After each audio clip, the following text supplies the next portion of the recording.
Hello? Hello? Hello? Hello? Alright, can you guys hear me? Hello? Hi, everybody. Schizoid X here. Alright, looks like we're good. Still dealing with that post-nasal drip action. It's always a good fucking time. Good gosh darn time. Let's see here. Oh yeah, you're welcome, Trudy. Yeah, I love it.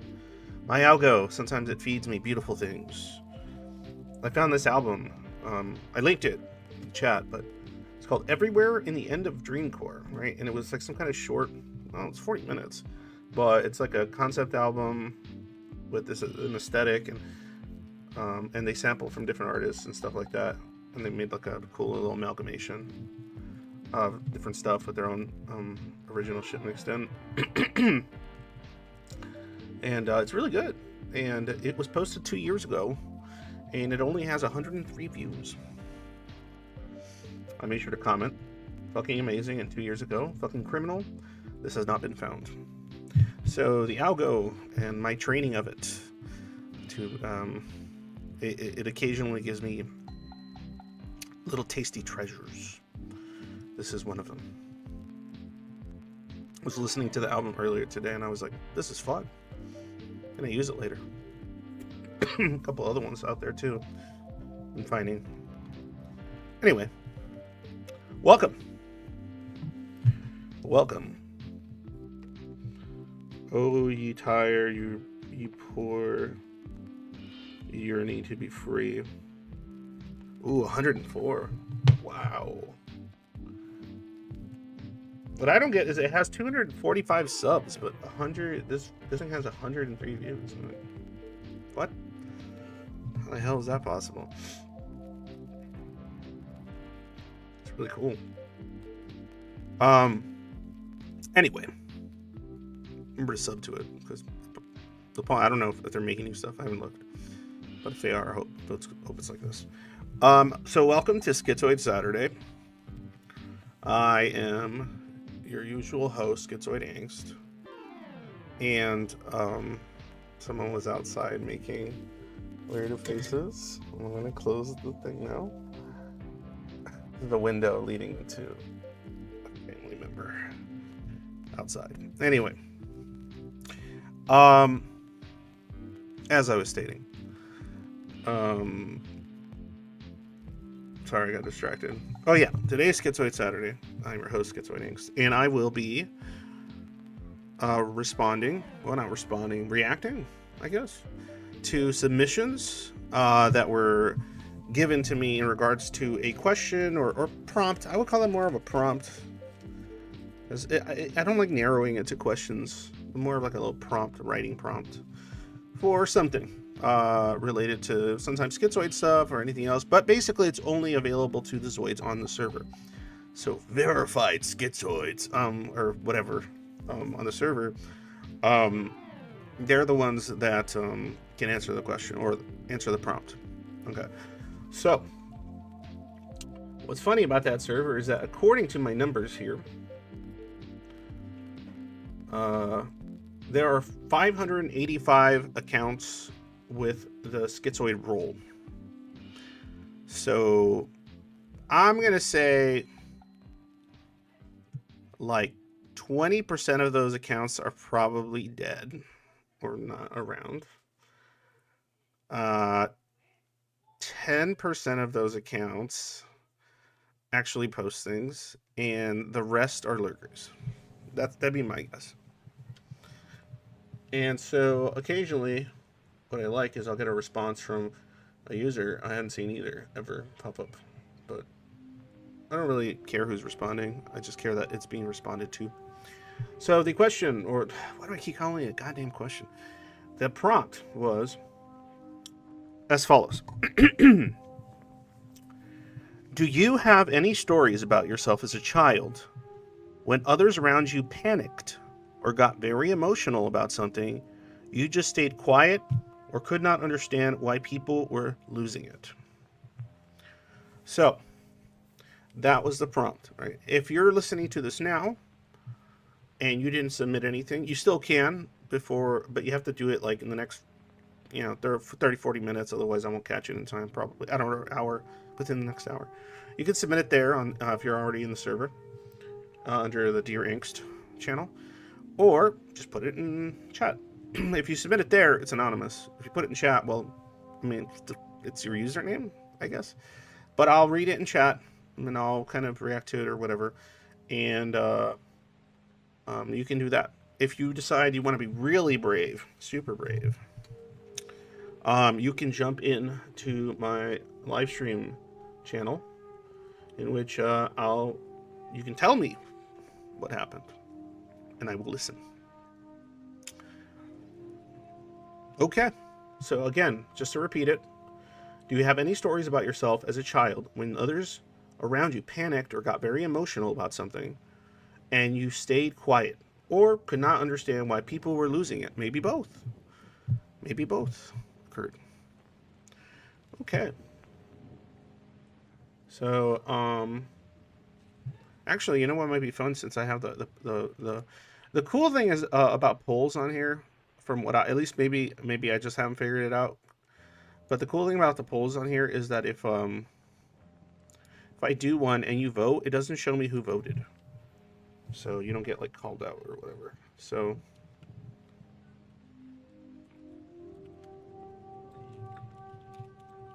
typing a question here.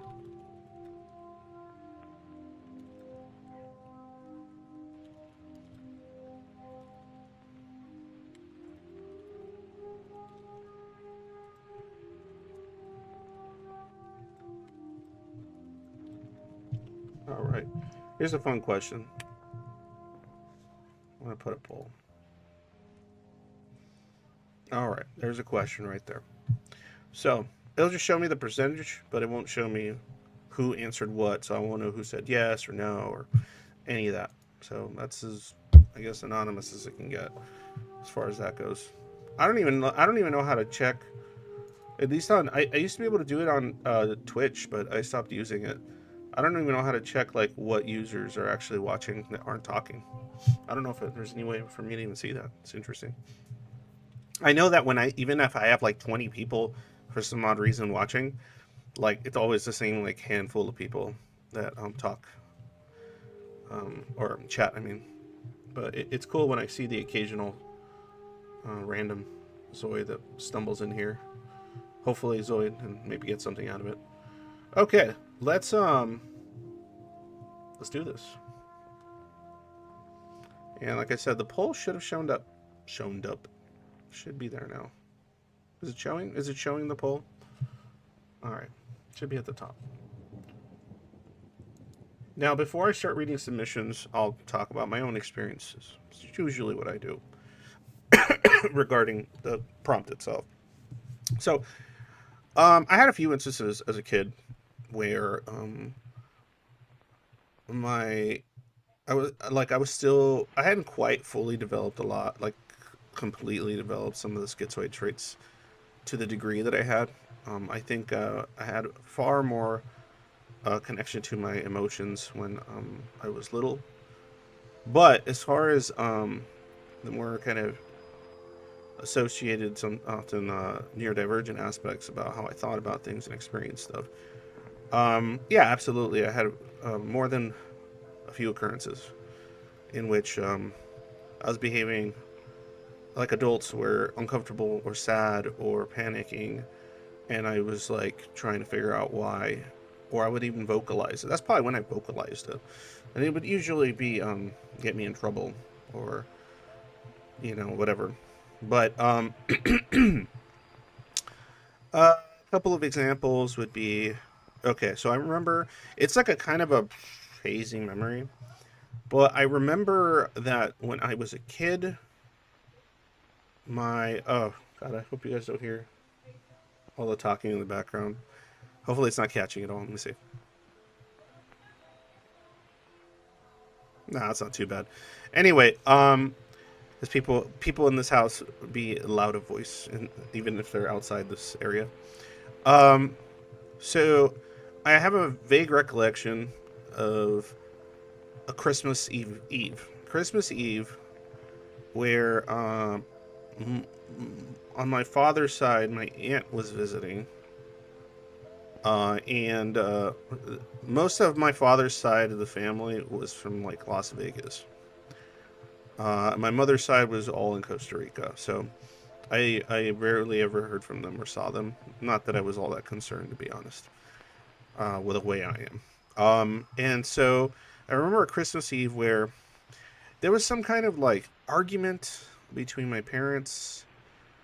I think if I if I remember correctly, I think my mother had been drinking a lot of wine that night.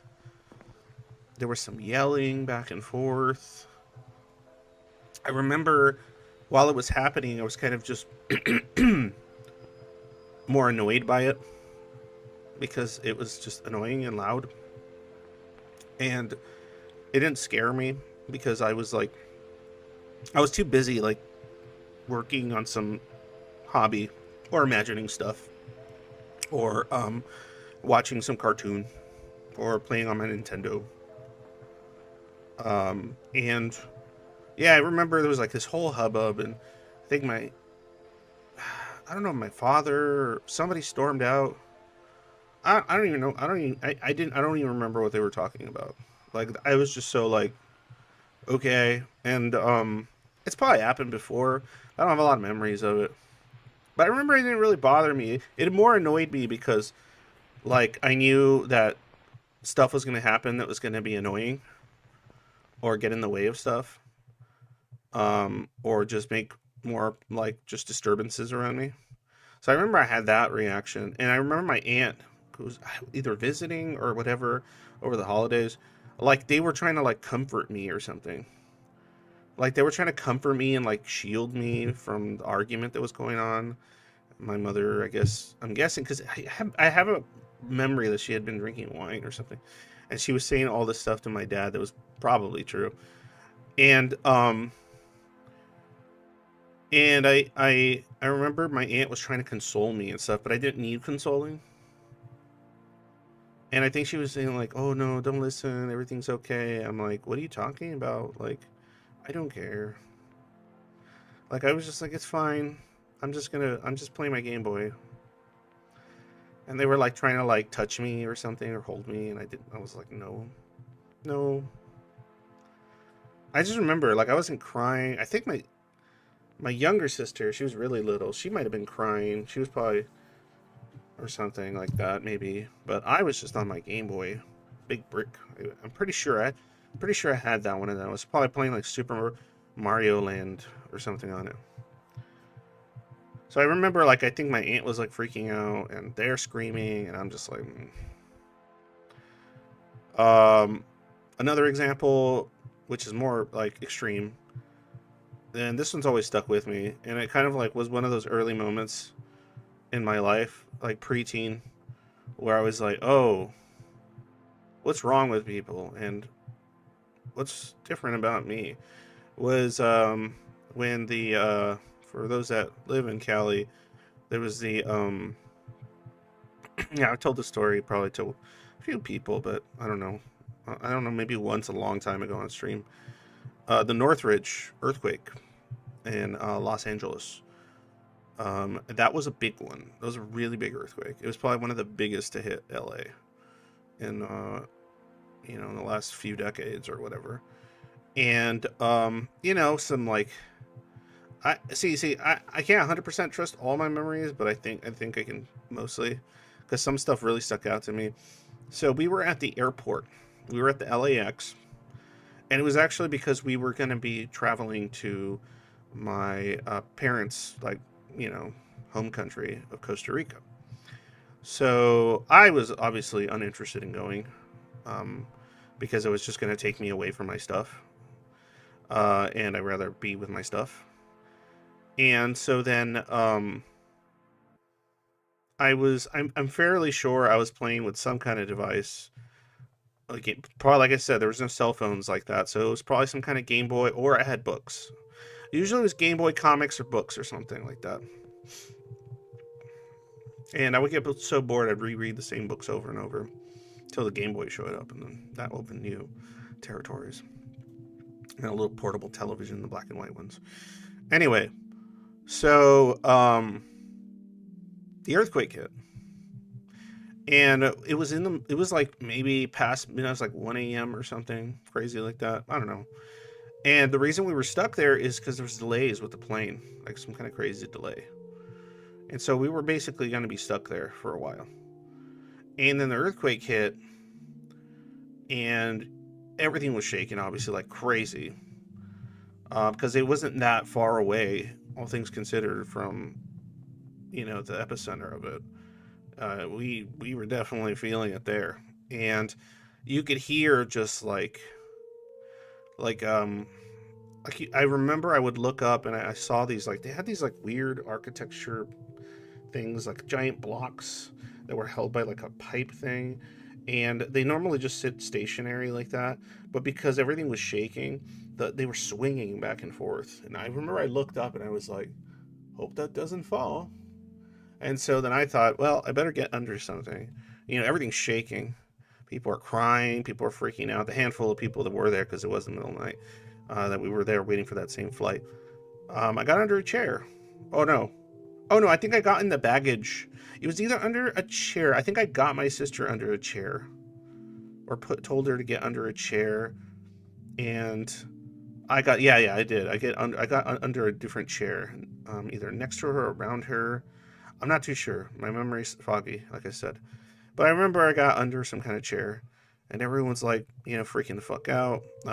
My mom was terrified. Like, she was phobic of earthquakes, even more so after that.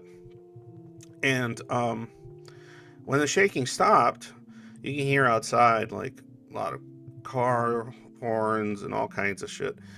And I got up and I was like, okay, well, like in my head, I thought, oh, this is a good building to be in for an earthquake, because it's an airport. And because it's an airport, they expect a lot of people to be in here. And they probably made this building to like, and there's airplanes and shit, so they probably made this building to be strong against something like earthquakes, because earthquakes definitely do happen in California. It is an earthquake state, and so that's what I thought, and so I wasn't that worried. Even, I think I was like, how old was I? Like 10, 9? I don't remember. It's all blur sometimes. And I remember my dad, for some reason, I remember he said, oh, we have to, like, he said something about, like, we need to get out of here, like, because what if the building collapses, or something really stupid. I don't know if it was him that said it, but for some reason I have a nagging feeling that it was. Like, I remember it was his voice. And everyone just went, like, and he started going for the door, and everyone, like, went with him. And I remember I was like, what are they doing? And so I followed. I kind of straggled behind, dragged behind or whatever. And everyone was kind of like jogging over to the front opening door, whatever, the closest one. And the doors open. They were still functional. Electricity was still functional in that building, because it's, like I said, pretty strongly built, I'm guessing, considering it's the LAX. And go outside, and all you see is like cars all banged up, like some of them like all turned, messed up. Obviously everyone just panicked while they were driving in the roundabouts and stuff. And then there's like this like ramp thing, bridge. That shit was like broken, and there was like some cars just like, yeah, it was crazy. A lot of damage was done from that one. I remember I looked and I was like, and all the adults were there, and I'm like, I remember at first I was just did not care, or just be like, okay. But then when I saw, I'm like, it's much more dangerous to be out here. Like, we don't even know like where there's power lines. We don't know where anything is. And so I was like, I think we should go inside. The building is likely the type that can handle an earthquake. I remember I said that like loud, because I was like, and annoyed, and everyone just kind of like, I don't know, got their wits about them, and then they went inside, and like I think my mom was trying to comfort me, thinking I was scared, but she was just trying to comfort herself because she was terrified. I was fine. And yeah, I just remember all the people's like freaked out faces, scared faces. People started getting a little crazy with like the airport staff, because they were like, are you guys gonna comp us for like a hotel or something, blah blah blah, or something. And they wouldn't, and everyone was like yelling at them. It was like really dumb. But yeah, that's a memory of mine, of like one of those times. And there was a few other instances, probably not as like interesting as like an earthquake, But there was definitely a bunch of instances when other little earthquakes happened at home. I would be the kid that just was like, okay. And if other types of situations happened and everything else, like I remember even like I remember 9/11, right? I was in high school. It was like I was like a sophomore or freshman in high school during 9/11 when it happened, when it actually happened, the planes hit or whatever. And I remember I was in the computer room, and I remember the girl that worked there. I'm pretty sure was it in high school or junior high, whatever. And I remember we had these little Macs and stuff that we worked on, and I guess word got out about what happened, like on the radio. And I remember it was just me and this other kind of weird kid, and I think the girl was like crying and stuff and freaking out, and the whole school was just like, you know. And I remember I heard what happened. I was just like I thought that's terrible. I hope they can save those people. And then I just kind of continued my business, right? Like, people were wanting to listen to everything that was happening, but I'm like, well, all that matters is if they can save the people and not more people get hurt. But me listening to it isn't gonna like save anybody. Like this, and so, but I remember the other kid. I don't know, it was an edgelord or something, but he was like happy it happened. He was like, good, yeah. Like, I was like, what the fuck? Like, I don't know. I don't remember who that other kid was, but he was all like happy that the towers like came down. For some reason, I don't know if he thought it was because like it was like, I don't know.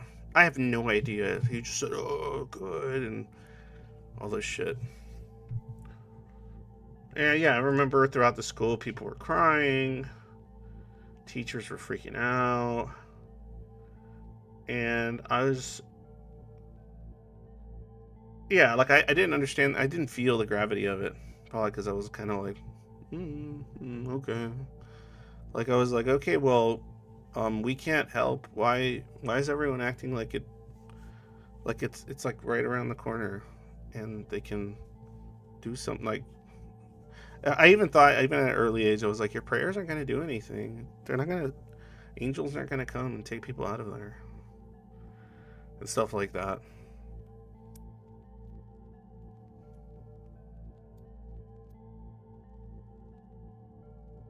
Yeah, it was weird. It was weird because everyone was all kinds of fucked up for a while. And I definitely wasn't. I just kind of was wondering what the hell's going on. Anyway. Oh, hey, this is here. I already lost a bunch of people. They're like, this guy's crazy. I was like, what? Like 15? I think 15 or something. It's 2001 backpack. It's 2001 back to playing Diablo 2, I guess. Yeah, something like that.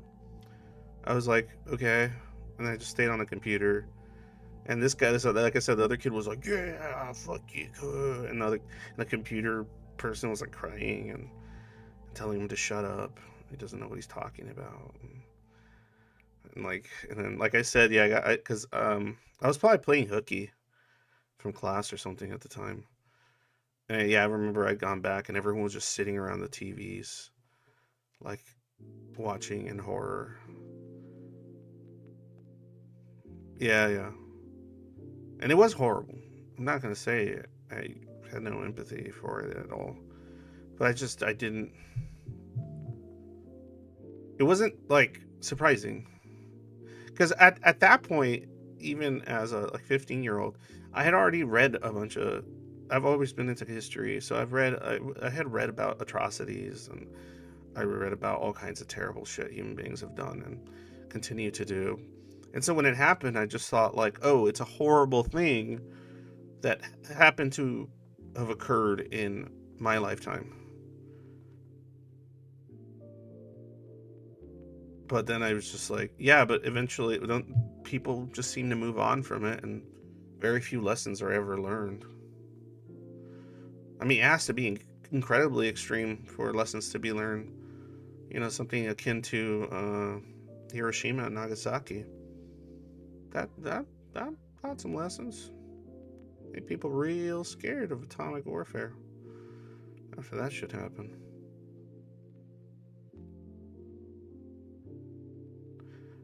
Yeah, but I knew the consequences were coming, even as a 15-year-old or whatever.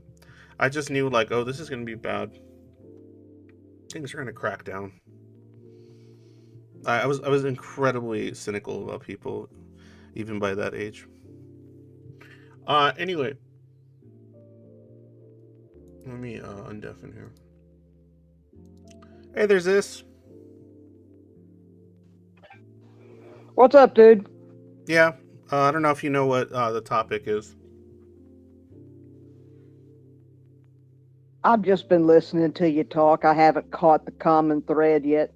Oh, it's basically like when like I asked the Zoids for today this Saturday, like when you were a kid, did you ever have an event in which like the adults and other people in general were freaking out, panicking, crying, something was happening, and you just remained as like kind of stoic as ever as it was occurring, or you just like didn't understand why people had to be like falling Just apart one. over themselves. Yeah, it's, the only one I can think of is I was so little I couldn't understand it. But I remember everybody being pissed off when somebody tried to kill Reagan. I remember my mother crying when they killed Kennedy. But I was too little to understand what was going on. How do you think you might have reacted to that once you got like a bit older? Like, say Kennedy was killed when you were like 13 or something. How do you think you would have reacted to that? I tend to get angry with that kind of thing. Like that it happens at all? Yeah. Yeah, I feel that. It's kind of like, how dare you, damn it. It's like when the Twin Towers came down. I That's what I didn't was get just. really, Yeah, really angry yeah. until they started showing scenes of the people in the Middle East celebrating in the streets. That's when I got pissed off.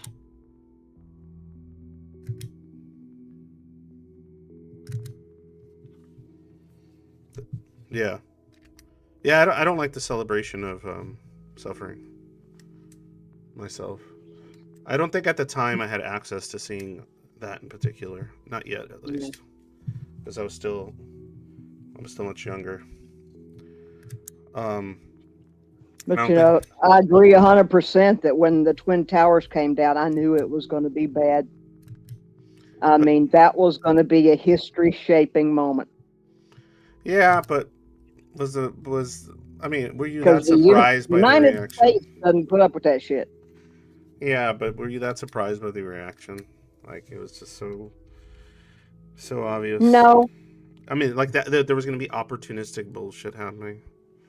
oh no. Yeah, it always happens. That's how we ended up there.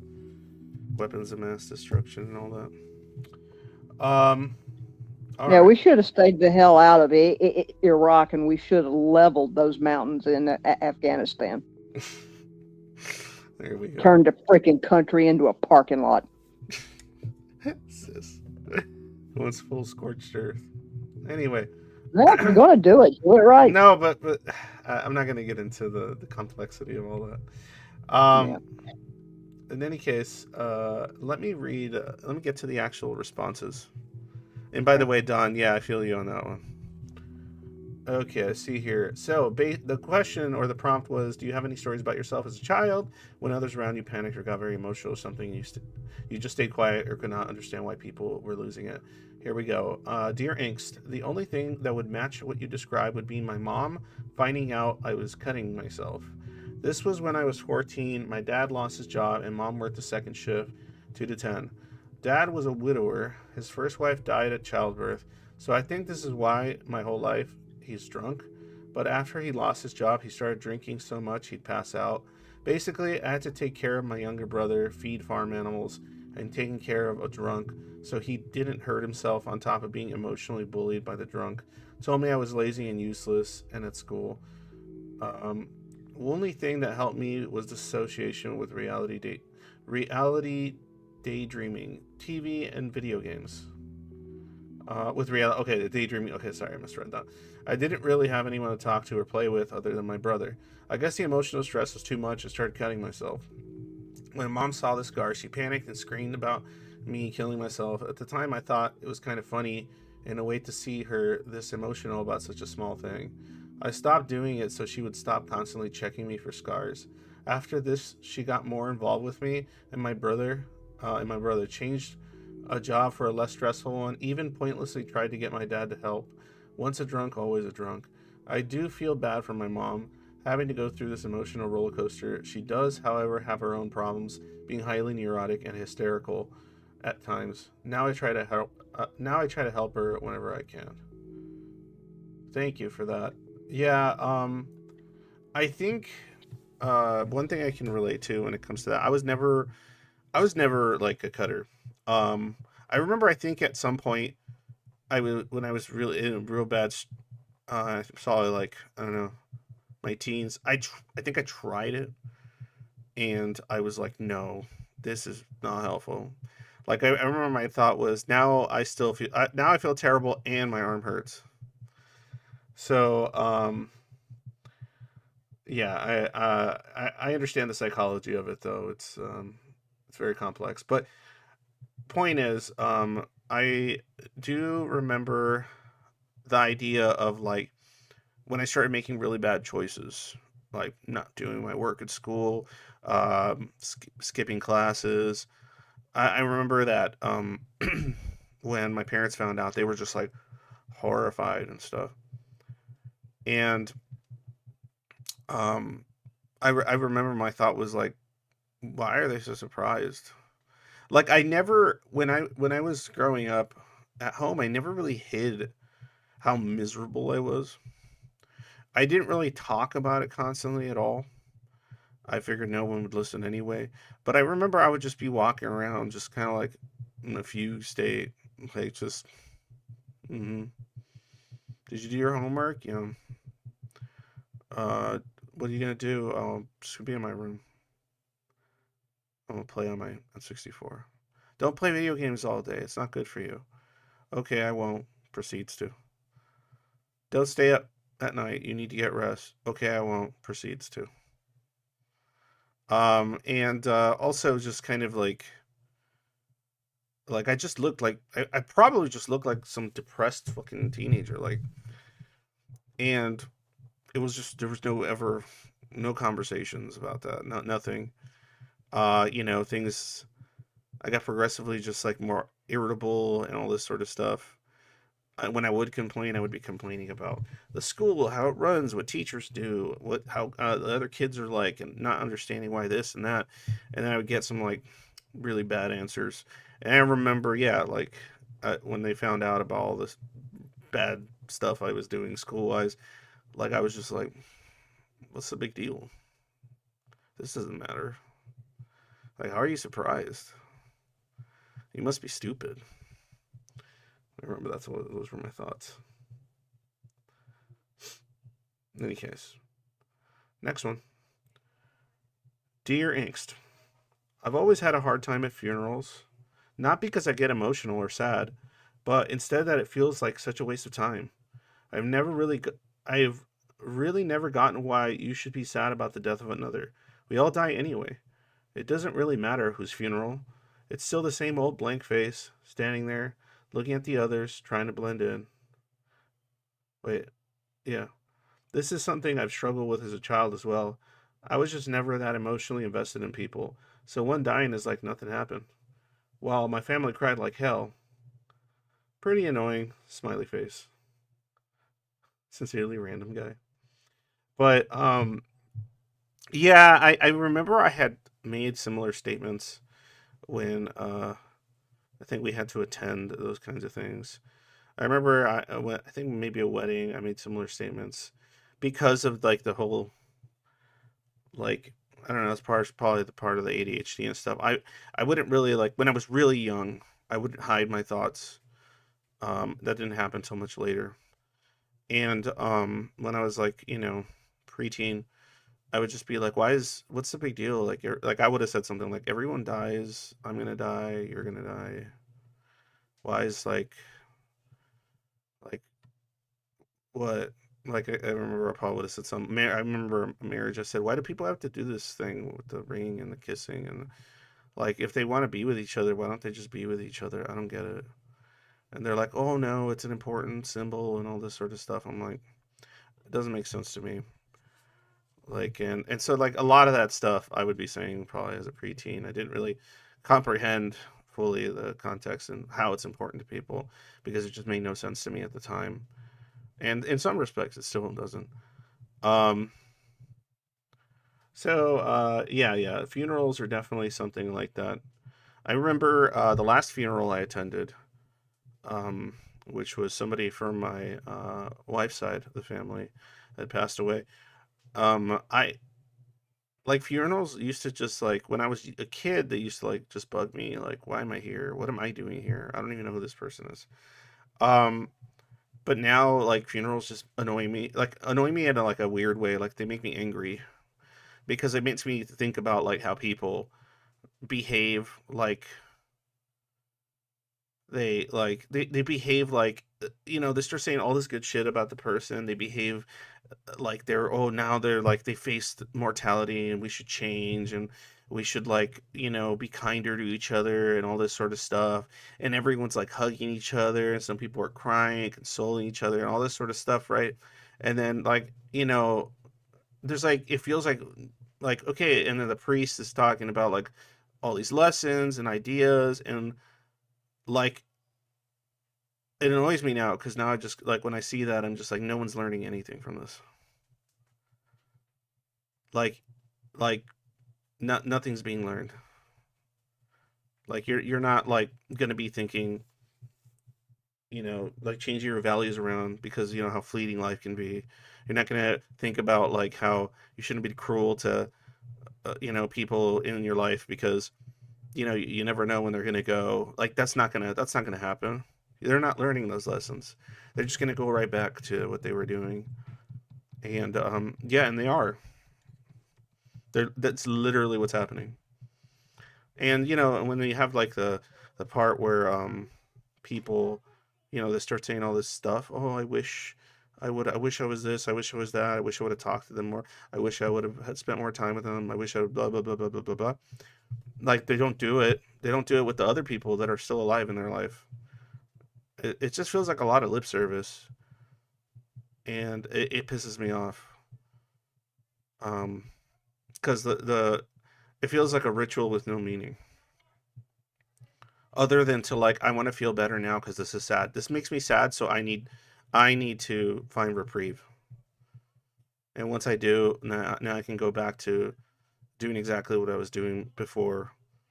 You know, I someone died that I knew. I don't know. It's annoying. They shouldn't have spent as much real concern for the living as they spent in artificial guilt-ridden concern for the dead, but they didn't and they won't. I like to think otherwise, but yeah, it feels that way. So yeah, I still don't like funerals, um, for that reason, because then I just get like how many of the people here are just not are not, especially when I know some of the people and I know what they've done and I've been told of some of their actions and their histories and I know what they're currently doing or involve themselves in, and then I see them there like being like really whatever. Yeah, you know. Anyway, next one. This one's very short. Happened many times in the past. I can't remember the details. Well, I didn't need the details. You could have given me like a vague summary, but okay, fair enough. I like that they took the time to write that. So that's nice. I mean, I'll still take it. I'll take anything, any responses. I only have two more. This one's long. The last one is like whatever normal length, I guess. I like the long ones. They're fun. There's a lot more to dissect. Oops, sorry. If you ever hear like a lot of like loud voices in the background, it's probably either my oldest daughter or my wife trying to catch or deal with my goblin princess 4 year old that fights every night to go to bed and do things and pick up her toys. Um, so here we go. So, dear Inks, so you can completely ignore my contribution since I don't even know which label fits me best, but here it is anyway. As I will not be ignoring your contribution, I will be reading your contribution. I have a hard time consoling someone dealing with death. Yeah, same. Because I would want to console them with like the way I understand it. So, and I think, oh, that should make them feel better. It's not going to be helpful. It's not going to make them feel better. I tried once. It was a really bad idea. Um, I could probably do it now. I probably know how to word stuff better, a lot better. So let's see here. So I'm not going to discount it, even though you said that. As a child, I remember being pretty much a tomboy, and my mom hated it because she wanted a freaking Barbie doll. I'd climb trees, get into trouble, and go do dumb kid stuff. Without boring you further with my life story, here's one memory. I got hit by a Jeep once and ended up laughing hysterically while my mom panicked. It felt like a roller coaster ride to me. It's a pretty lame example, but my mom told that story to people all her life, so it obviously affected her. For me though, I was just a kid. Maybe that kind of reaction is normal. I also remember now most kids would be pretty fucking scared if they got hit or almost got hit by a car. They'd definitely be crying and not laughing their ass off. Um, Let me see here. Let's see here. I also remember lecturing my mom's abusive cokehead boyfriend when I was around 6 or 7, telling him how pathetic he was, and my mom too for giving him chance after chance. Based. Throughout my childhood and teens, I was an adrenaline junkie. Horror and disturbing movies became my thing as soon as I was exposed to them. I wanted to feel something pain, fear, distress, thrill, arousal, anything. I probably watched too many films like Basic Instinct and Suspiria as a kid because my house was practically a video store. I was obsessed with taboos and the real life nobody talks about. I put myself in dangerous situations and never understood why others didn't find them interesting. I'd meet strangers online. One time I was nearly, I don't know if YouTube likes that word, um, our word, duh, but ended up insulting the guy instead. I always felt like I could defend myself. I defended outcasts from bullies, trying to understand the psychology behind their stupidity. But eventually, I felt like I blurred the lines between being an outcast and a bully myself. It was all just stupid, careless teenage angst. Hey, my name. Fast forward to my 30s. I accidentally cut my middle finger with a butcher knife while trying to separate frozen fish. The blood wouldn't stop dripping, but I couldn't be bothered to go to the hospital. My boyfriend and brother were panicking, and I was just annoyed by the fuss. I've also mostly remained unfazed when people died or got sick. I feel something internally, but it never made it to the surface. I can't bond with people or be vulnerable. I know this is classic Zoid stuff, so I realize those anecdotes, as I said, are pretty lame. No, they're not. But as a woman, it seems like everyone finds it strange that I'm so cold, lacking warmth, and seemingly immune to guilt trips and manipulation based. A woman liking disturbing movies and being fascinated by the psychology of serial killers also seems odd to a lot of people, especially if she's friendless. That said, I can't even kill insects. Except earwigs, those little fuckers can die. Jeez, poor earwigs. What'd they ever do? They must have done something. They got into your. Oh no, I was thinking of those gray ones again in books. That's something else. Earwigs. They're creepy looking. I do feel like a giggly little kid with a bunch of super cute things, but maybe that's all people see because it's all I let them see.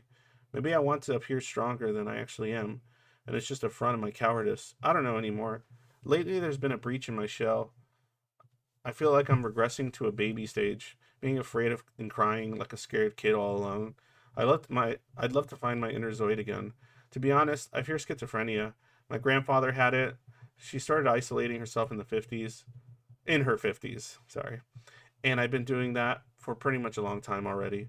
Again, since I haven't been assessed by anyone. You can ignore all this nonsense. I shall not. I feel like an imposter. I don't think I belong here or anywhere. I don't have a place to belong. Just the abyss. I'm probably simply unconventional and pretty pathetic. In the end, if everyone has a label, who really has one? Sorry for the TMI and TLDR.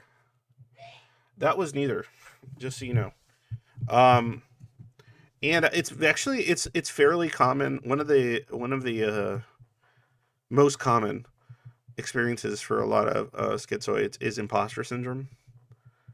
Even if it comes to like, oh, am I really this thing? Am I this schizoid thing? Like everything's checking off, but they'll like find and they'll nitpick and find pick everything that doesn't align perfectly, and then they'll start just feeling like some kind of imposter. Um, and I find it like darkly amusing because that very act of like scrutinizing every little part of yourself, um, and blowing up small details about yourself that don't match up, and so you're not that. You can't be like you can't be a part of something that other people are because you're not meant to be. You're too fucked up. You're too this. You're too that. You're too disconnected. You're too so on and so forth. And sometimes that imposter syndrome be kicking in for many people.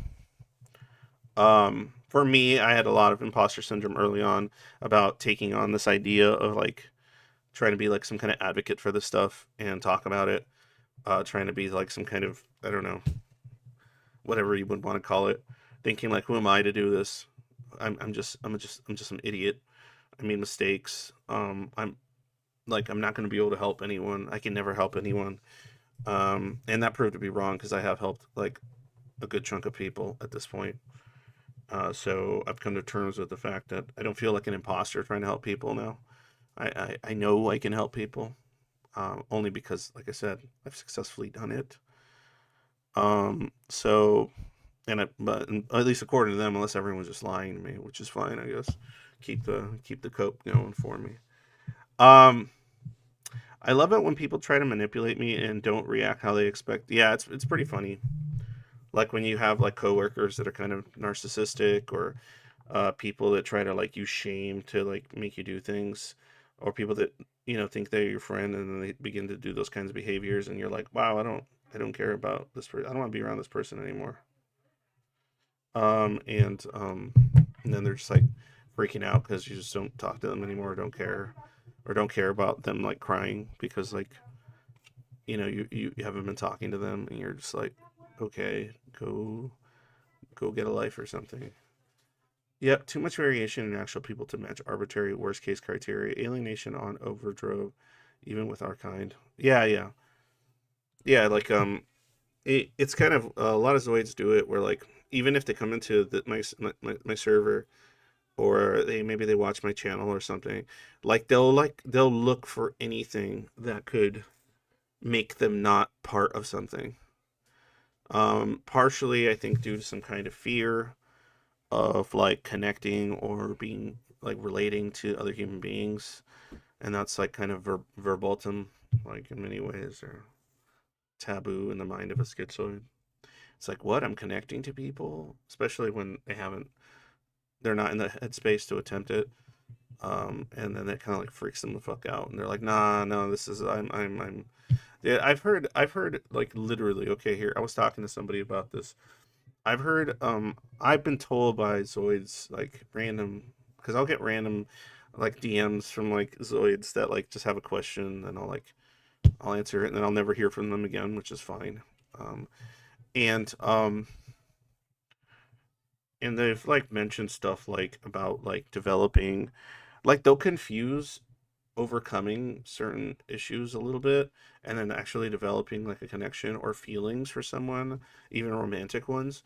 And they will like think, oh, I must be mentally ill. I'm mentally ill because like I'm connecting like this. Am I like, they'll be thinking like I must be like, am I BPD, like because I miss somebody, or I'm feeling a little uh uneasy that like the person does isn't talking to me right now. Like, oh, I must be sick, right? When they might be just pretty normal levels of connecting or caring about somebody, and they'll like start to pathologize their own like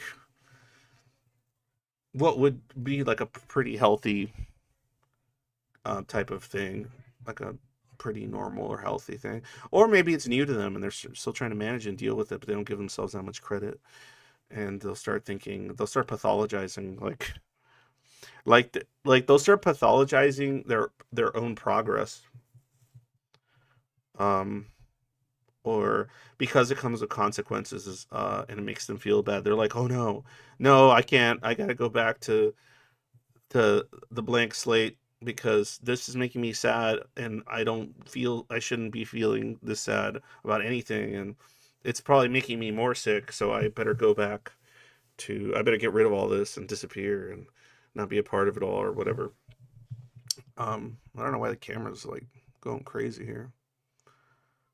Is there someone here with us now? Anyway, no. It just looks like the fuck? Okay, focus camera. Look right here. There it is. And so, yeah, yeah. So careful, Zoids. Okay, careful with that. Like, if you start making progress, like relating to people because you find other Zoids, or maybe you start communicating with someone on the server, and then maybe eventually that leads to DM exchanges or something, and you guys have a lot in common, and you start developing some kind of sense of like camaraderie or kinship or something. Um, don't be careful not to pathologize something that could potentially be good for you. I've seen that happen more than once. It sucks. Or don't do the thing where if somebody starts like wanting to be closer to you and you were kind of thinking about it being okay, but then you start thinking like, oh well, there must be something wrong with them because they like me and I'm not a person that should be liked. So thus this is unhealthy for both of us or something like that. Like connecting like this or this friendship or this talking this way or this kind of blah blah blah that might be occurring in that situation. Yeah. Um yeah, that's a pretty common one. So if you experience any of the stuff I mentioned, just know you're a basic bitch. You're not special. That's a lot of Zoids to deal with that. You're not special amongst this demographic. So stop being an namby pamby and just roll with some of those things that you're developing. I'm kidding. Obviously, I understand it's really difficult, and I'm being like silly. Um, all right, I got the last one here, folks. Let's see here. And by the way, again, if it's definitely not a smooth road trying to get out of the prison of adaptation, starting to feel and act differently is anxiety provoking. Run away, exactly. I get it. Trust me, I understand. It took me a few years of working, and you have to think I've significantly um, overcome a lot of the more maladaptive stuff that I didn't even find ego um, egocentric, and that's only because like I worked on it actively for the last few years, like obsessively almost, and because I felt like I had a responsibility to because of the work I was trying to do and what I was trying to like get out and talk about. Because it's like who the fuck am I to like in my mind I was thinking at a certain point, like maybe a year and a half ago or 2 years. Yeah, we're all basic bitches, yeah, for sure. Um, I thought to myself, wait a minute, I'm trying to advocate for like people getting better, but I'm over here with like these other like a lot of these issues that I haven't overcome or dealt with. So like, what the fuck? Like, who the fuck am I to say that? I have to figure out the shit for myself and faster than anyone ever has. And so I kind of grinded that shit like hard, probably to the detriment of my sanity in some cases. Um, yeah, some of the times I was going through that stuff, my depression was yeah, it was bad times. Um, and a lot of guilt and a lot of shame when you realize a bunch of the mistakes that you intellectualized in the past as being like the most rational course of, and everyone else was being irrational, and you were being very rational for choosing that action or making that decision. When you realize that that's not the case, and you actually start connecting your what did I grind exactly? Just a lot of inner work, a lot of testing things with other people, communicating things, listening better, talking to my inner child, reconceptualizing my memories. And so instead of like, because any time, whether it was my trauma or like the essay and stuff, or the CA, I guess it would be. Oh yeah, it would be no, yeah. I don't know how to call it now, but anyway, um, when like a lot of that stuff, a lot of the stuff that really fucked me up as a kid, a lot of the stuff that like I was haunted by. By the time I was older, I was just like, yeah, it's just stuff that happened, and I could just talk about it like really like, oh, it's like whatever. But I had to like, essentially. Oh, hold on, my little one. One second.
Okay, can you hear me?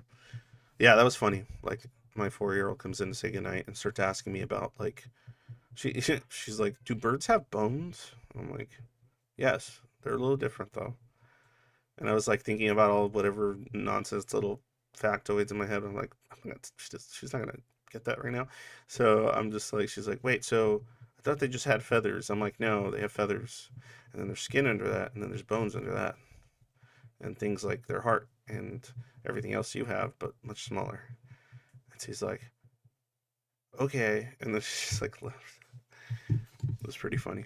But no, yeah, like just like what I was grinding were my memories, and like coming to terms with how damaging those things actually were, and then not just acknowledging how oh my gosh, uh, one second again.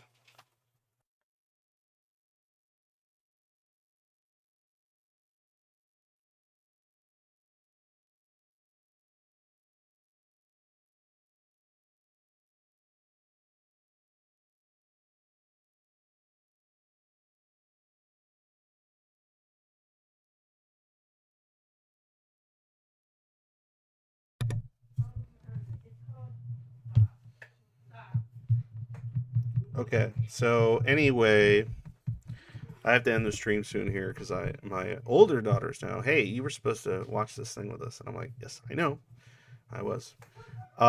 So yeah. So I had to like understand the damage, like acknowledge the damage, and then acknowledge, and then dig, like dig into the most uncomfortable parts of myself in order to like find the associated emotions, like the emotions associated to the trauma. And of course, I did this with the help of my psychologist as well. But yeah, I had to actually do the work of like using a knife to carve away at like the sort of disassociation, the emotional disassociation in regards to those things. And I did so by conceptualizing them in ways that made sense to me, ways that I would be emotionally. reactive to were it not being applied to me. So I did a lot of work like that. Also, I increased my metacognitive capacity for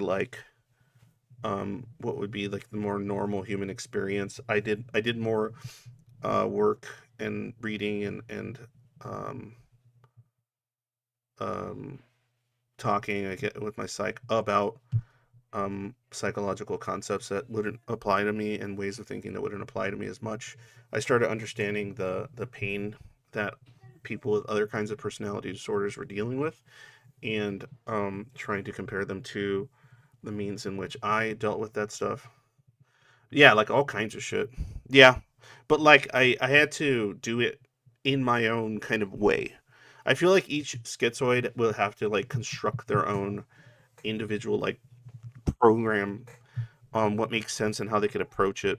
But they can't just like follow the normal steps. But if they have a psychologist that's willing to kind of deal with and work with your eccentricities and um, your difficulties, and they're not busy trying to make you connect to people like in some like way that say would work for somebody that's like an avoidant, or be helpful to somebody that's like an avoidant, which is a totally different issue.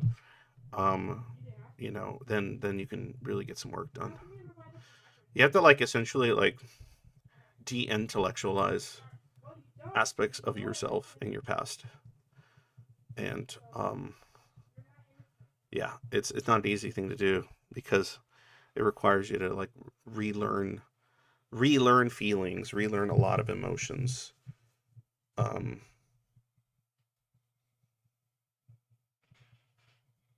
it's kind of like weird, but anyway, um if you guys like the streams, if you like what I talk about, oh shit, I got one more. Sorry. Dear Inks was with family on a trip and we came across a dead guy who'd flipped his motorbike. Dad did CPR for ages, but it didn't help him.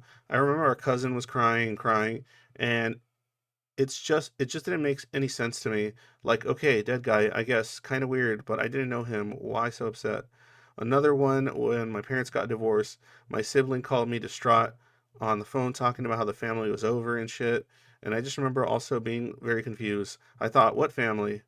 What's he talking about? We were never really a real family. He's gone nuts. Yeah, I can see something like that. That second one especially.